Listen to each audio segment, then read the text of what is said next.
ನೋಡಿ, ಹೋರಾಟ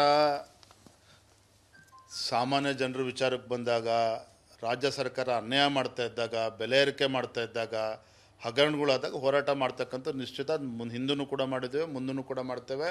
ಹೋರಾಟ ನಿರಂತರವಾಗಿರ್ತದೆ ರಾಜ್ಯ ಕಾಂಗ್ರೆಸ್ ಸರ್ಕಾರದ ವಿರುದ್ಧ. ಜನವಿರೋಧಿ ನೀತಿಗಳನ್ನೇನು ಈ ಸರ್ಕಾರ ಅಳವಡಿಸ್ಕೊಂಡಿದೆ ಅದ್ರ ವಿರುದ್ಧ ನಾವು ಹೋರಾಟವನ್ನು ಮಾಡೇ ಮಾಡ್ತೇವೆ.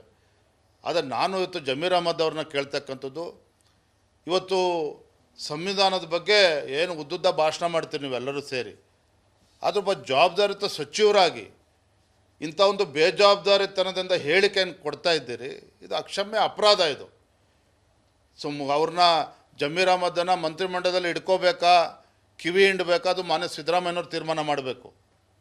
ಆದರೆ ಈ ರೀತಿ ಹೇಳಿಕೆಗಳನ್ನು ಕೊಟ್ಟು ರಾಜ್ಯದ ಜನರಿಗೆ ಏನು ಸಂದೇಶ ನೀವು ಕೊಡ್ತಾ ಇದ್ದೀರಿ? ಹಾಗಾದರೆ ನಿಮ್ಮ ಯೋಗ್ಯತೆಗೆ ಒಳ್ಳೆ ಅಭಿವೃದ್ಧಿ ಕೆಲಸ ಮಾಡೋದಕ್ಕಾಗ್ತಾ ಇಲ್ಲ. ನಿಮ್ಮ ಯೋಗ್ಯತೆಗೆ ಇವತ್ತು ಬೆಲೆ ಏರಿಕೆ ಜಾಸ್ತಿ ಮಾಡಿಕೊಂಡು ಜನರ ಮೇಲೆ ಬರೆ ಎಳಿತಾ ಇದ್ದೀರಿ. ಮತ್ತೊಂದು ಕಡೆ ಈ ರೀತಿ ಉಡಾಫೆ ಹೇಳಿಕೆಗಳು,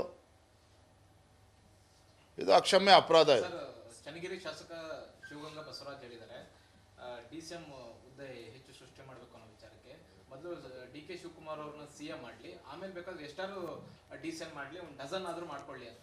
ನೋಡಿ, ಇದ್ರ ಬಗ್ಗೆ ಹೆಚ್ಚು ಚರ್ಚೆ ಮಾಡೋದ್ರೆ ಏನು ಅರ್ಥ ಇಲ್ಲ. ಒಂದಂತೂ ಸತ್ಯ, ನಾನು ಆಗಲೇ ಹೇಳಿದಾಗೆ ಡಿ.ಕೆ. ಶಿವಕುಮಾರ್ ಅವರ ಶಕ್ತಿಯನ್ನು ಕಡಿಮೆ ಮಾಡಬೇಕು. ಈಗ ಲೋಕಸಭಾ ಚುನಾವಣೆ ಸೋತಿರೋದ್ರಿಂದ ದಿಸ್ ಇಸ್ ರೈಟ್ ಟೈಮ್.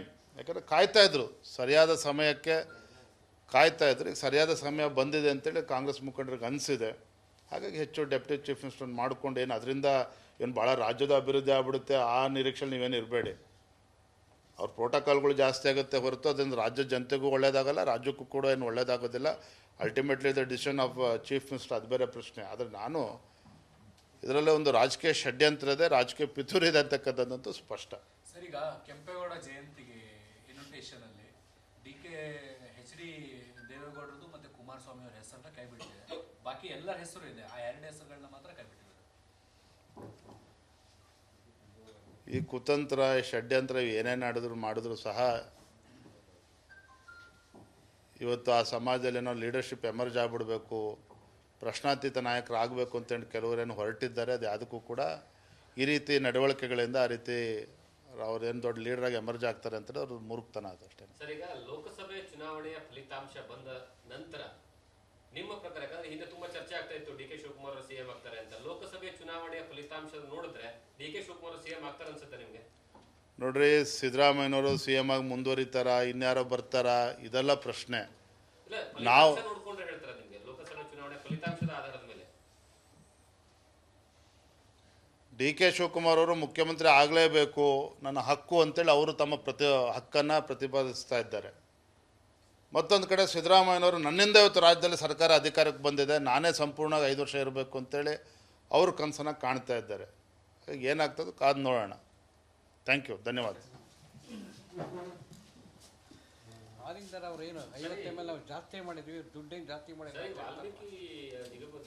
ಮುಗಿಸೋಣ, ಸಾಕು ಫಸ್ಟ್ ಸಾಕು ಬಿಡೋಣ, ಆಮೇಲೆ ಮಾತಾಡೋಣ. ಆರ್ಥಿಕ ಅಂತ್ಯ ಕಾಣುತ್ತಾ ಇದು ಅಂತ ಪ್ರಕರಣ ಅದು ಮೇಜರ್ ಆಗ್ತಿರೋದು, ಯಾಕಂದ್ರೆ ಆರ್ಥಿಕ ಅಂತ್ಯ ಕಾಣಲ್ಲ ಅನ್ನುವಂಥ ದೊಡ್ಡ ಚರ್ಚೆ ನಡೀತಿದೆ. ನೋಡಿ, ನಾಗೇಂದ್ರ ಅವರು ಏನು ರಾಜೀನಾಮೆ ಕೊಟ್ಟಿದ್ದಾರೆ ಮಂತ್ರಿ ಸ್ಥಾನಕ್ಕೆ, that is the first step ಅಷ್ಟೇ, ಮೊದಲ ಹಂತ ಅಷ್ಟೇ. ಇದು ಖಂಡಿತ ಇದ್ರ ಆಳ ಆಗಲ್ಲ ಇನ್ನೂ ಕೂಡ ಜಾಸ್ತಿ ಇದೆ. ಏನು ಅಧಿಕಾರಿಗಳ ಮಟ್ಟದಲ್ಲೇ ಇದು ಹಗರಣ ಆಗ್ಬಿಟ್ಟಿದೆ ಅಂತೇಳಿ ತೇಪೆ ಹಚ್ಚತಕ್ಕಂಥ ಕೆಲಸ ಇವತ್ತು SIT ಮಾಡೋಕ್ಕೆ ಹೊರಟಿದ್ದಾರೆ. ಇದು ಆಗೋಕ್ಕೆ ಸಾಧ್ಯ ಇಲ್ಲ. CBI ಕೂಡ ತನಿಖೆ ನಡೆಸ್ತಾ ಇದೆ. ಇದು ಯಾರ್ಯಾರು ಬುಡಕ್ಕೆ ಹೋಗುತ್ತೆ, ಎಲ್ಲಿ ತನಕ ಹೋಗುತ್ತೆ ಬರೋದ್ರಿಂದ ನಿಮಗೆ ಗೊತ್ತಾಗ್ತದೆ. ಭಾರತೀಯ ಜನತಾ ಪಾರ್ಟಿ ನಾಡಿದಾಗ ಇದು ಹೋರಾಟವನ್ನು ನಾವು ಮುಂದುವರಿಸ್ತಾ ಇದ್ದೇವೆ. ಥ್ಯಾಂಕ್ ಯು, ಧನ್ಯವಾದ.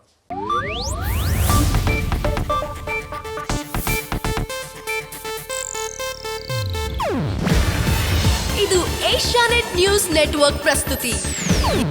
ನೀವು ನೋಡ್ತಿದ್ದೀರಾ ಏಷ್ಯಾನೆಟ್ ಸುವರ್ಣ ನ್ಯೂಸ್.